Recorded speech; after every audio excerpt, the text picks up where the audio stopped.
Champions, saya mengucapkan syukur kepada Tuhan. Kita semuanya telah melewati 2022 dan kita masuki 2023. So, this year is the year of crossover karena kita beranjak dari tahun 2022 ke 2023. Kita nggak ngerti nih apa yang akan terjadi di 2023. Saya yakin akan banyak sekali kesaksian-kesaksian. Kalau saya persilakan saudara untuk bersaksi kemenangan-kemenangan double victory yang sudah saudara peroleh dari Tuhan karena saudara sungguh-sungguh mengejarnya. Saudara juga memperoleh ayat-ayat pegangan saudara yang dari Tuhan. Saya yakin saudara berkemenangan. Tidak ada satupun yang luput yang tidak mendapatkan janji-janji Tuhan, yaitu victorious. Karena janjinya iya dan amin. Sekarang kita masuki 2023. Ada apa nih dengan 2023? Beberapa prediksi mengatakan bahwa tahun 2023 ini akan ada financial famine. Artinya kelaparan finansial.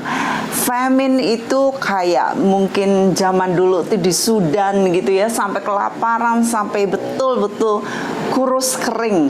Nah, katanya akan terjadi financial famine. Contoh dari financial famine, apa yang terjadi di dunia, ternyata banyak sekali PHK di mana-mana mengakhiri tahun 2022. Saudara lihat daftar-daftar berikut ini.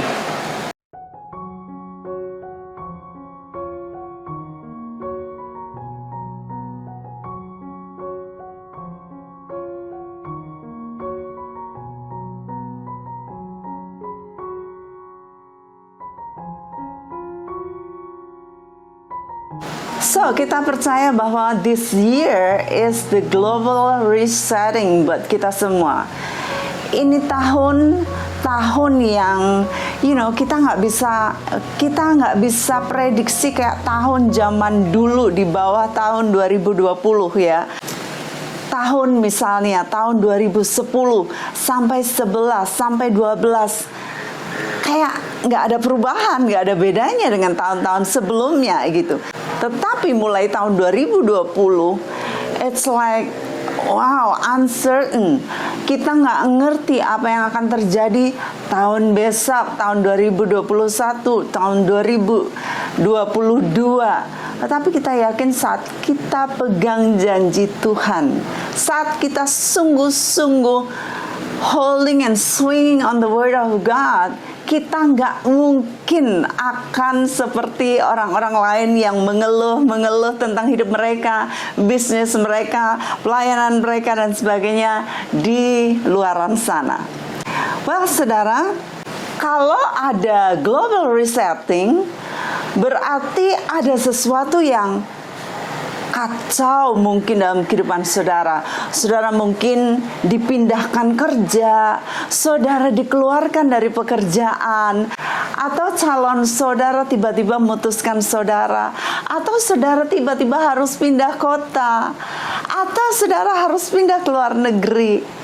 Remember ketika saudara disetting ulang oleh Tuhan, berarti saudara dipersiapkan untuk mendahului mereka-mereka yang lain. Seperti Yusuf mendahului saudara-saudaranya untuk memberikan kehidupan bagi saudara-saudaranya. Jadi jikalau ada kekacauan di dalam kehidupan saudara, jangan mengeluh, jangan khawatir. Saudara nggak bisa melankoli kayak ngomong, wah, saya sebenarnya senang rumah ini, saya senang sama pacar saya yang dulu, atau saya senang sama pekerjaan saya itu udah cocok banget. Sedangkan saudara nggak ngerti apa yang Tuhan sediakan di depan saudara. Jauh lebih indah, lebih bagus daripada yang sebelumnya. Waktu Tuhan resetting kami, Kami harus meninggalkan kota yang mana sudah lama kami ada di sana, kantor dan rumah yang Tuhan sudah berikan di sana. Kemudian Tuhan pindahkan kami dan kami mulai kehidupan yang baru. Kami nggak ngerti apa yang akan terjadi di depan kami. Tapi seperti janji Tuhan, apa yang tak pernah dilihat oleh mata, tak pernah timbul dalam hati manusia, itu semua yang disediakan oleh Tuhan bagi anak-anaknya.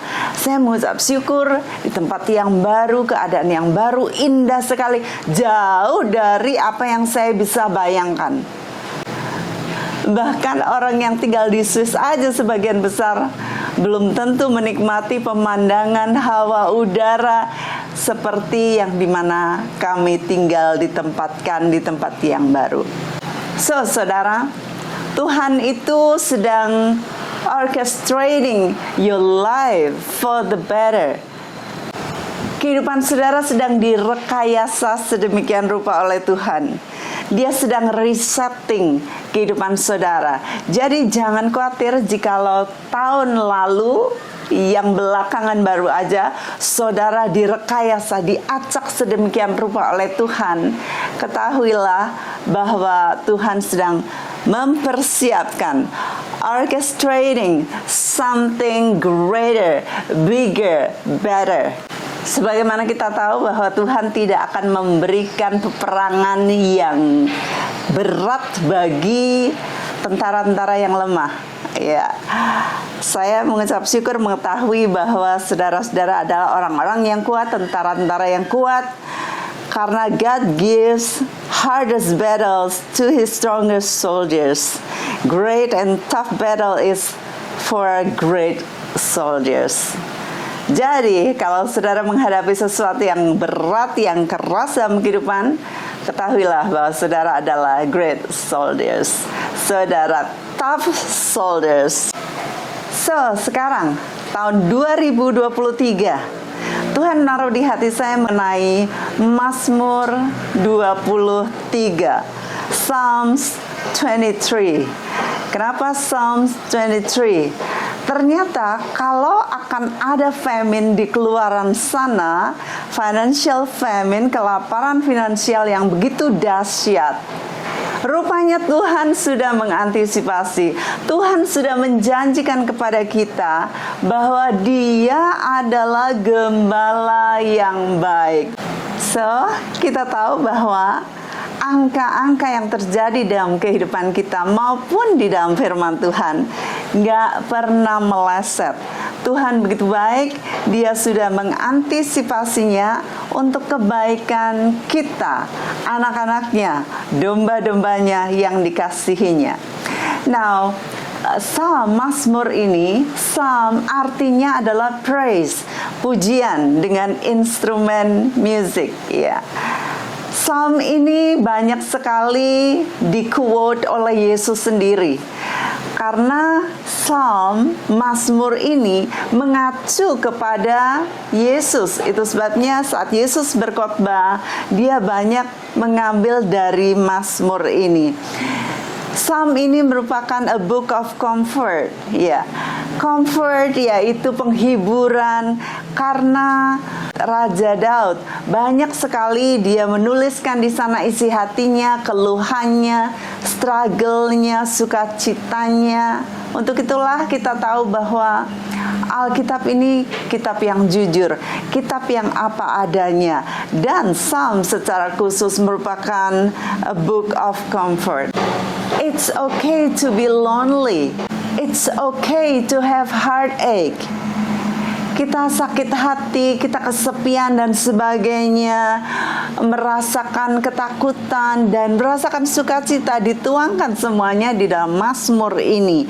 Betapa indahnya Mazmur ini. Dan secara khusus kita akan highlight Mazmur 23. Tidak lama-lama, mari kita baca ini, buku bagian tulisan yang diilhami oleh Tuhan sendiri atau Roh Kudus. Mazmur 23 ayat 1 sampai yang ke-6. Mazmur Daud, Tuhan adalah gembalaku, takkan kekurangan aku. Ia membaringkan aku di padang yang berumput hijau. Ia membimbing aku ke air yang tenang. Ia menyegarkan jiwaku. Ia menuntun aku di jalan yang benar oleh karena namanya. Sekalipun aku berjalan dalam lembah kekelaman, aku tidak takut bahaya, sebab Engkau besertaku. Gadamu dan tongkatmu, itulah yang menghibur aku. Engkau menyediakan hidangan bagiku di hadapan lawanku.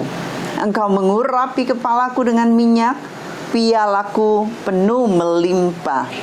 Kebajikan dan kemurahan belaka akan mengikuti aku seumur hidupku, dan aku akan diam dalam rumah Tuhan sepanjang masa.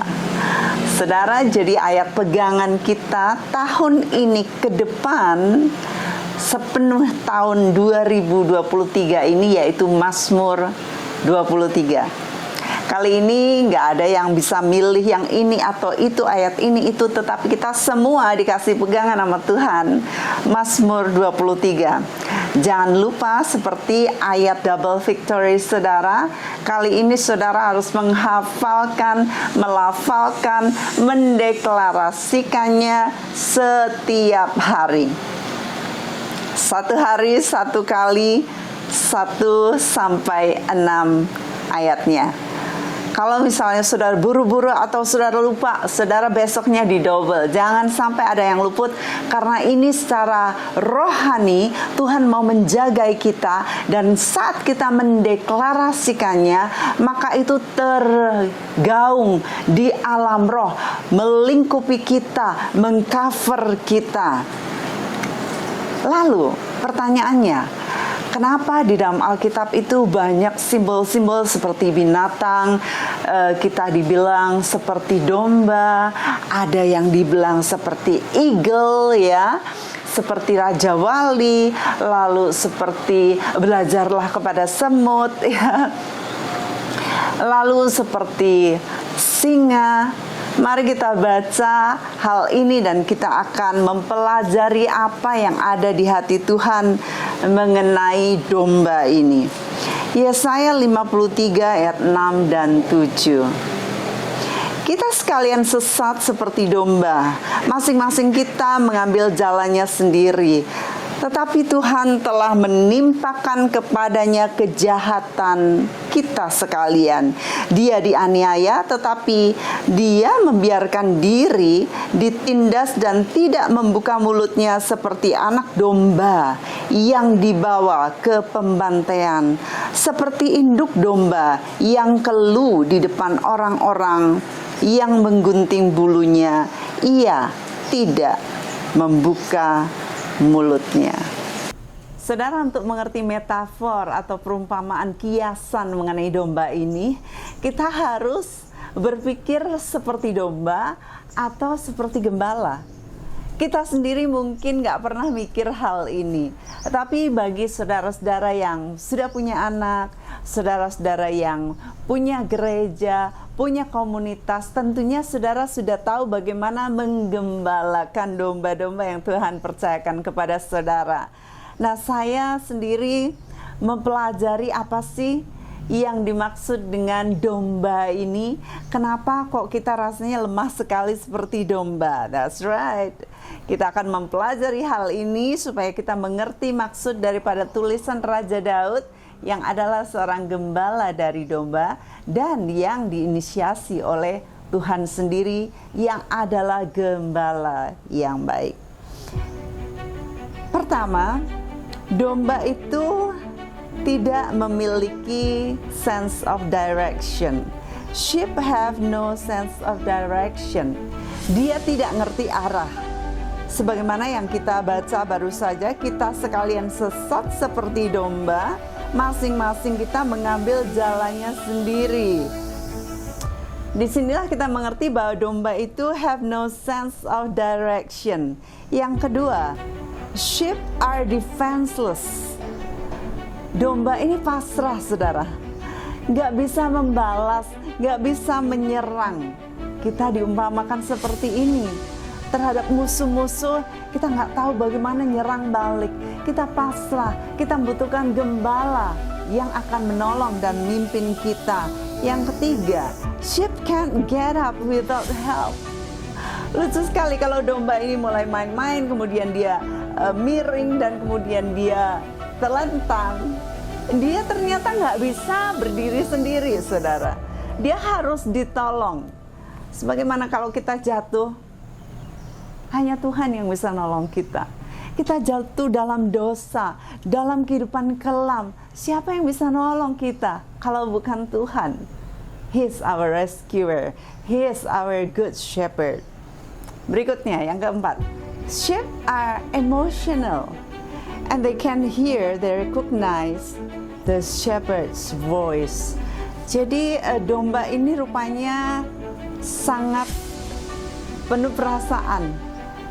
Dan dia mendengar suara gembalanya. Itu yang luar biasa dari domba. Yang kelima, sheep are not meant to carry burdens. Saudara, rupanya domba ini tidak untuk menjadi binatang penanggung beban seperti kuda, seperti kerbau, seperti sapi. Ya, ternyata domba ini dia tidak bisa menanggung beban. Nah, disinilah kita tahu bahwa Tuhan mengatakan kepada kita, serahkanlah bebanmu kepadaku, ya. Kita cast our burden to Him. Yang keenam, sheep will settle for less. Jadi domba ini rupanya dia tidak bisa mengejar yang utama. Dia tidak punya roh kompetisi. Dia hanya nerima aja. Dia nerima apa yang terjadi dengan dirinya. Ya, lalu yang ketujuh, sheep cannot care for themselves when wounded. Domba ini nggak bisa nyembuhin diri sendiri atau nolongin diri sendiri saat dia itu terluka. Kalau binatang lain mereka masih bisa jilatin lukanya ya untuk kesembuhan, tetapi rupanya domba tidak. Ini menandakan seperti kita, ya. Yang ke-8, sheep are innocent. Mereka lugu banget, ya. Mereka tidak punya kejahatan dalam hatinya. Kita diminta Tuhan sebagai orang-orang tebusan agar kita juga no malice in our heart, gak punya kejahatan. Kita lugu, ya, kita murni, pure. Lalu yang ke-9, sheep are valuable. Domba itu sangat berharga, ya, baik dagingnya, bulunya, semuanya sangat berharga. Namun yang ke-10, sheep are not recognized. Rupanya walaupun berharga tetapi kayak gak diakui gitu. Contohnya, lambang dari Amerika, emblem dari Amerika apa? Eagle, ya, Raja Wali. Lalu negara-negara lain mereka menggunakan lambang-lambang seperti singa, ya, unta, atau ada pun juga ayam jantan, saudara. Tapi saudara coba cari, apakah ada lambang satu negara dengan lambang domba? Tidak. Disinilah kita mengerti bahwa walaupun dia berharga tetapi tidak diakui. Kita juga, walaupun kita berharga di hadapan Tuhan, tetapi kita tidak perlu mengambil penghormatan bagi diri kita sendiri, tapi kita memberikannya kepada our good shepherd, yaitu gembala kita yang baik. Sekarang, saudara, mari kita bedah dari Mazmur 23 ini dan apa yang Tuhan janjikan kepada kita di tahun 2023. Tuhan adalah gembalaku. Saya mencatat ada 6 janji Tuhan bagi kita semua di tahun ini. Yang pertama, dikatakan bahwa I shall not want. Kalau Tuhan adalah gembala kita, maka kita tidak akan kekurangan. Ini adalah janji the providence. Kita ini diperlengkapi, diberi, dipelihara oleh Tuhan. Providence, jadi ada pemeliharaan dari Tuhan sepanjang tahun ini saat kita memberikan diri kita sebagai domba kepada Sang Gembala kita. Tetapi saudara, saya mempelajari ternyata Raja Daud ini memberikan syarat dan ketentuan mengenai orang-orang yang tidak kekurangan. Mazmur 34 ayat 10. Takutlah akan Tuhan, hai orang-orangnya yang kudus, sebab tidak berkekurangan orang yang takut akan Dia. Jadi saat kita mau memberikan diri kita sebagai domba yang tidak kekurangan, ada syaratnya saudara. Syaratnya yang pertama yaitu takut akan Tuhan. Saudara punya rasa gentar saat saudara mau melakukan sesuatu yang tidak berkenan kepada Tuhan, maka saudara akan dilindungi, maka saudara tidak akan kekurangan. Ada pemeliharaan Tuhan.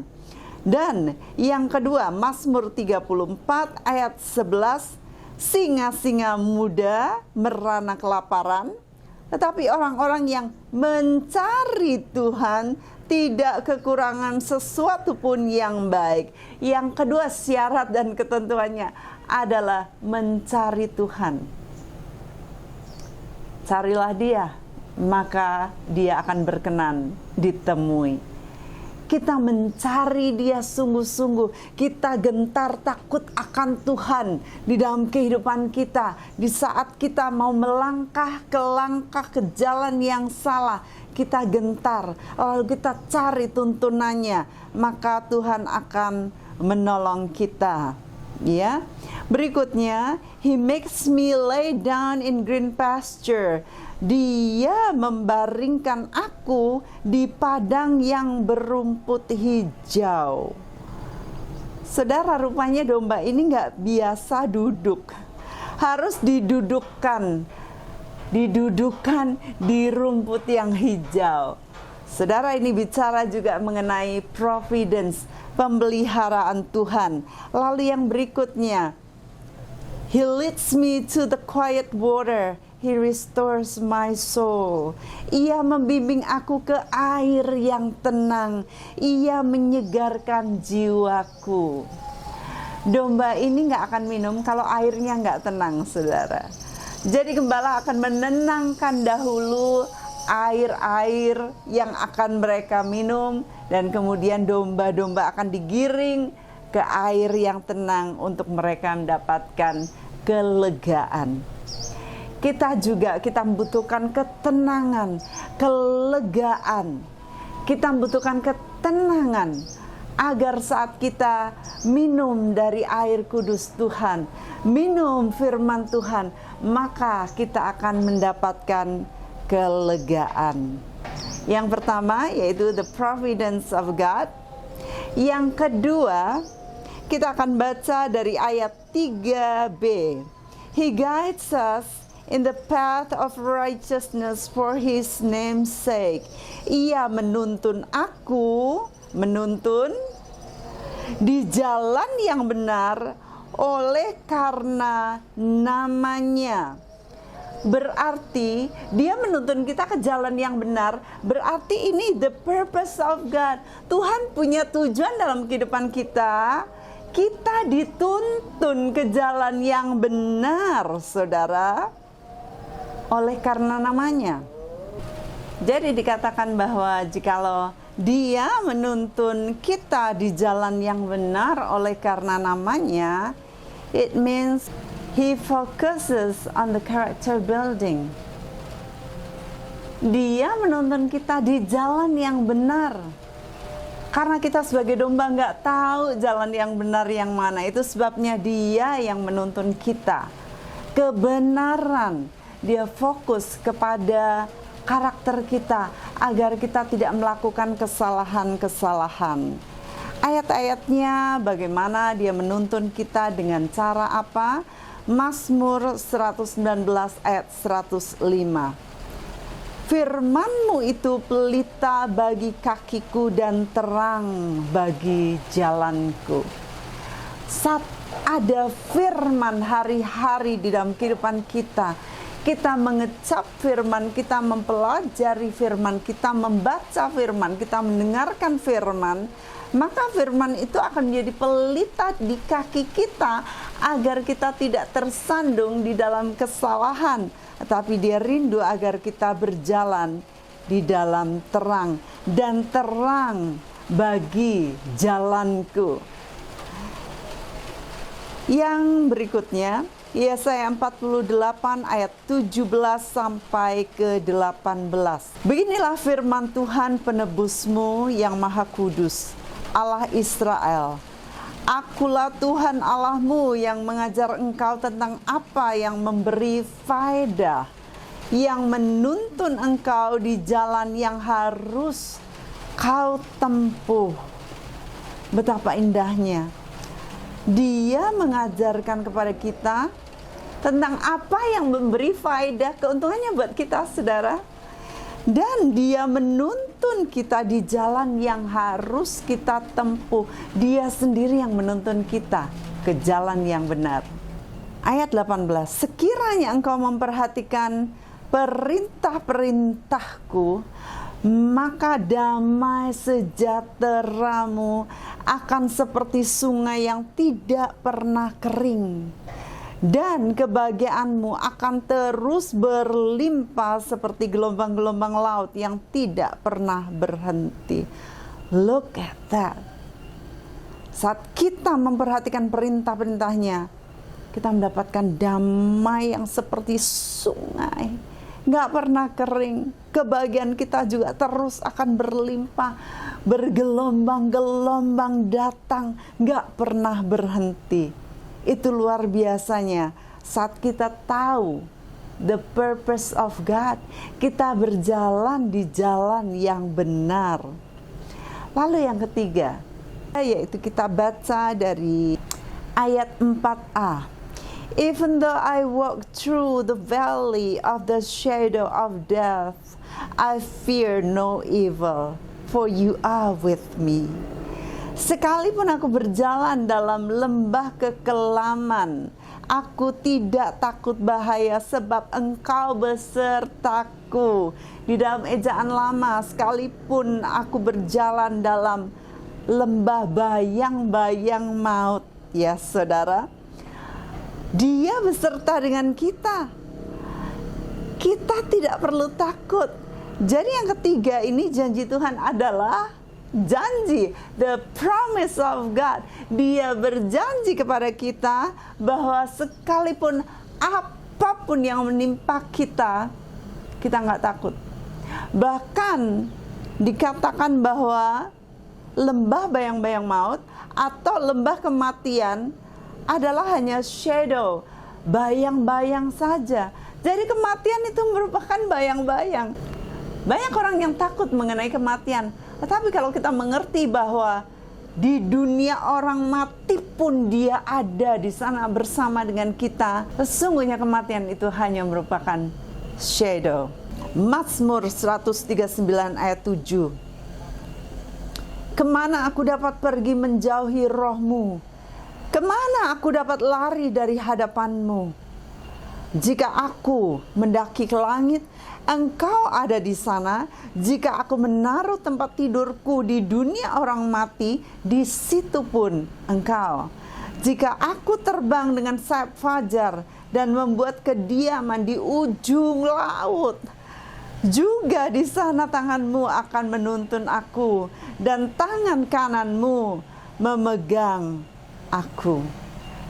Saudara, kita mengerti janji Tuhan. Saat saudara menghadapi yang sepertinya nggak ada jalan keluar, saudara rasanya pingin mati, tahun ini akan sulit sekali. Tetapi percayalah, Dia the God of promise. The promise of God. Dia memiliki janji yang Dia berikan kepada kita. Kita harus memegangnya. Itu sebabnya saudara hafalkan ayat ini setiap hari. Nanti saudara pasti hafal di luar kepala. Udah merem gak lagi baca ya. Dia akan ada di sana bersama dengan saudara. Menghadapi apapun yang terjadi seperti kematian. Jangan takut, sebab janjinya ada bersama kita. Kemanapun kita pergi, Dia selalu ada di sana. Yang keempat, yaitu dari ayat 4b, Your rod and your staff, they comfort me. Gadamu dan tongkatmu, itulah yang menghibur aku. Ini berbicara mengenai the protection of God. Jadi yang keempat, janji Tuhan kepada kita lewat Mazmur 23, yaitu the protection, perlindungan Tuhan kepada kita anak-anaknya. Saudara, gada itu atasnya itu bulat keras gitu ya.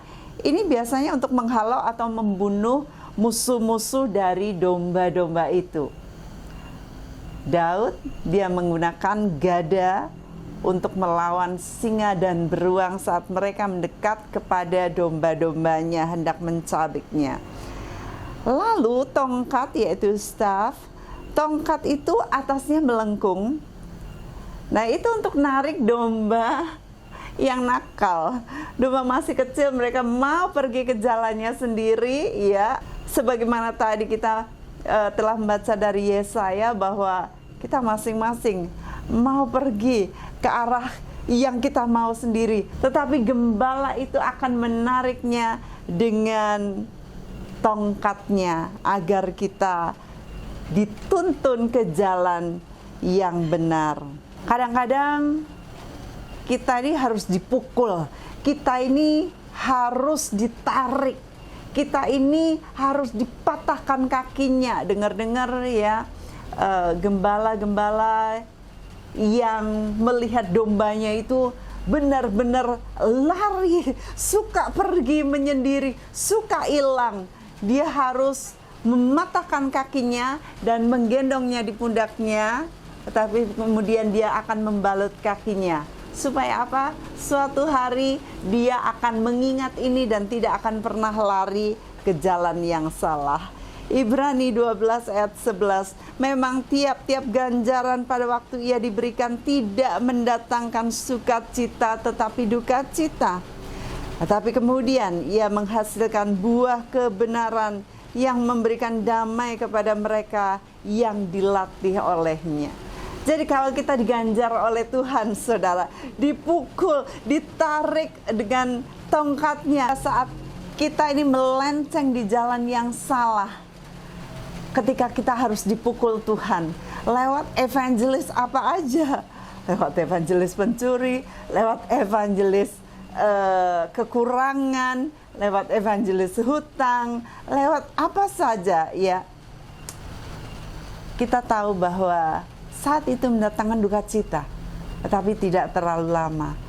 Di kemudian hari dia akan mendatangkan sukacita bagi kita karena kita dituntun ke jalan yang benar. Lalu yang kelima, yaitu di ayat 5. Engkau menyediakan hidangan bagiku di hadapan lawanku. Engkau mengurapi kepalaku dengan minyak, pialaku penuh melimpah. Saudara, yang kelima yaitu janji kekayaan, kepenuhan, janji kemakmuran, yaitu the prosperity. The prosperity of God ini, dia menjanjikan kepada kita saat kita ini dituntunnya ke jalan yang benar. Kita dibimbing untuk melakukan kebenaran.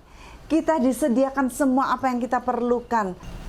Maka dia akan menjanjikan kemakmuran. Dia menyediakan hidangan bagi kita di hadapan para musuh kita. Betapa luar biasanya Tuhan. Bahkan Dia mengurapi kepala kita dengan minyak, piala kita melimpah. Saat seseorang sedang bertarung, berlari, mereka compete, maka saat mereka mendapatkan piala, pialanya bahkan melimpah. Itu hal yang luar biasa. Dia menjanjikan hal yang sangat indah bagi anak-anaknya. Dan dikatakan, engkau mengurapi kepalaku dengan minyak. Saudara, di Timur Tengah di sana, ketika musim panas, biasanya itu musuh dari domba itu yaitu flies. Ketika panas akan menetaskan telur. Dan telur ini ketika pecah, itu akan membuat suatu gatal yang luar biasa di hidung para domba ini. Nah, itu sebabnya untuk menghalau supaya tidak bertelur di hidung para domba ini, yaitu dia diurapi dengan minyak, saudara. Demikian juga dengan kita. Agar musuh-musuh kita terhalau dari kehidupan kita, Dia mengurapi kepala kita dengan minyak. Indah sekali. Janjinya luar biasa kepada kita. Iya, the prosperity. Selain kita dijanjikan untuk diberikan kemakmuran, kita juga dilindungi dari para musuh-musuh. Karena saat ada prosperity, saat ada kemakmuran, maka musuh tidak suka. Dan Tuhan yang adalah gembala yang baik, luar biasa, Dia menyediakan bagi kita covering, yaitu urapan. Yang keenam, yang terakhir, yaitu ayat 6. Surely goodness and loving kindness, goodness and mercy will follow me all the days of my life, and I will dwell in the house of the Lord forever. Kebajikan dan kemurahan belaka akan mengikuti aku seumur hidupku, dan aku akan diam di dalam rumah Tuhan sepanjang masa. Keenam janji Tuhan yaitu the presence of God. Dia berkata, sungguh, surely, ya, sungguh kebajikan dan kemurahan belaka yang akan mengikuti kita sepanjang masa. Dan betapa indahnya saat dikatakan bahwa kita akan diam dalam rumah Tuhan sepanjang masa. Ya, saudara, kebajikan, goodness itu adalah segala sesuatu yang excellent, segala sesuatu yang diberkati, excellent, blessed, so good. Semua yang baik diberikan kepada kita. Dan loving kindness, mercy adalah anugerah, sesuatu yang kita tidak layak menerimanya, something we don't deserve, yaitu yang the best, unconditional goodness. Ini janji-janji Tuhan kepada kita, saudara, saat kita ini memberikan diri kita sebagai domba, menyerahkan hidup kita ke dalam pimpinannya, dituntunnya kita di jalan-jalan yang benar oleh karena namanya. Dia akan membimbing kita, memimpin kita, mengarahkan kita, memberkati kita, menyediakan kita, memakmurkan kita, ya, menjanjikan hal-hal yang indah. Wow, luar biasa janji Tuhan kepada kita untuk tahun 2023 ini. Saya rindu, saudara, supaya kita sebagai domba-domba, kita boleh hanya mendengar suara gembala kita, karena domba-dombanya hanya mendengar suara gembalanya. Suara pencuri, perampok tidak didengarnya. Kita tahun ini akan sungguh-sungguh attentif, dengar-dengaran kepada suara gembala kita. Saat kehidupan kita diacak, maka kita tetap mempercayai Dia yang memimpin kita. Dimanapun kita ditempatkan, dengan siapa kita harus bertemu, kepada siapa kita harus menundukkan diri, semuanya kita mempercayai God's guidance in our lives. Maka kita akan dapatkan kemurahan, kebajikan, prosperity of God. Bahkan kita akan dilindungi dari semua musuh-musuh kita. Itu sebabnya saudara, berjalanlah di dalam jalan-jalan kebenaran, agar Dia memimpin kita sampai kepada tujuan-tujuannya. Saya berdoa tahun ini, saudara, semuanya tidak ada yang gugur, tidak ada yang kalah, tidak ada yang nyerah, karena Dia berjanji untuk menuntun hidup saudara sampai kekekalan. Dari Kingdom Community Center Headquarters, saya berdoa bagi saudara semua dari tempat ini, bahwa hari ini, mulai tanggal 1, seterusnya, kebaikan-kebaikan Tuhan menyertai saudara semuanya.